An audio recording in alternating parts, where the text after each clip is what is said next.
at the extremes of our universe, and you'll find two massive, unsolved paradoxes sitting at the absolute opposite ends of the size scale. On the microscale, we have black holes. When a massive star collapses, gravity crushes its core down to a single, infinitely dense point. Physicists call this a singularity. Physicists despise singularities. Whenever equations spit out an infinity, it indicates that the underlying math has failed. Even Albert Einstein's celebrated equations of general relativity stop working when they hit this extreme limit. Now zoom all the way out to the macro scale. When we observe the largest structures in the cosmos, we see that the universe is not only expanding, but the rate of that expansion is accelerating. Galaxy clusters are actively flying apart from one another. This pie chart shows the total energy makeup of the cosmos, and nearly 70% of it is completely invisible. We call it dark energy. Ethan, think of it as a kind of cosmic anti-gravity, a negative pressure that pushes empty space outward. Physicists are now investigating whether the breakdown of laws inside a dead star and the anti-gravity pushing the universe apart are the exact same phenomenon. To understand the link, we have to look at how stars work. Throughout its life, a star is locked in a tug-of-war. Gravity pulls all of its mass inward, while the intense heat and pressure from nuclear fusion push outward to keep the structure stable. When the nuclear fuel runs out, gravity wins. The star is crushed inward.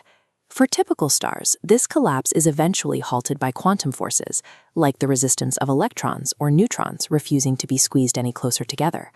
But consider a dying star that is exceptionally massive.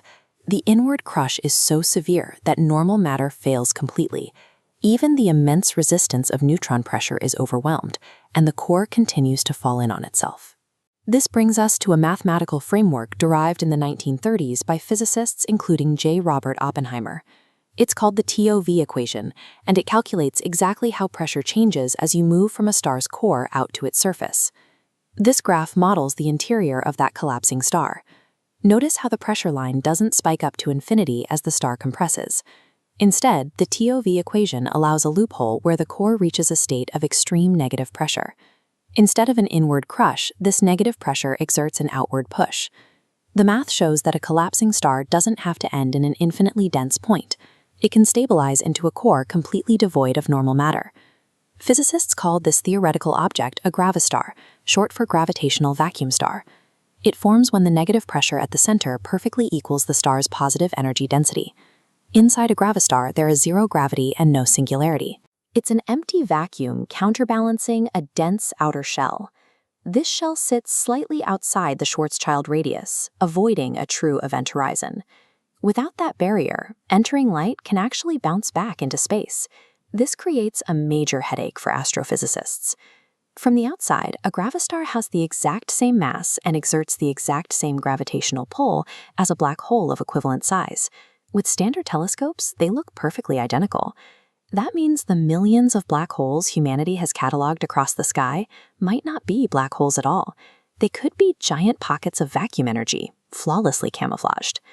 In early 2023, a study led by researchers at the University of Hawaii analyzed supermassive black holes scattered across billions of years of cosmic history.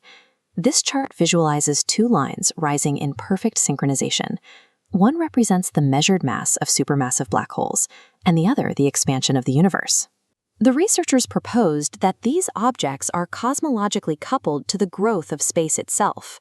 As the universe stretches, the vacuum energy inside these objects grows with it, increasing their total mass. This leads to the conclusion that black holes are made of the same vacuum energy driving the expansion of the cosmos.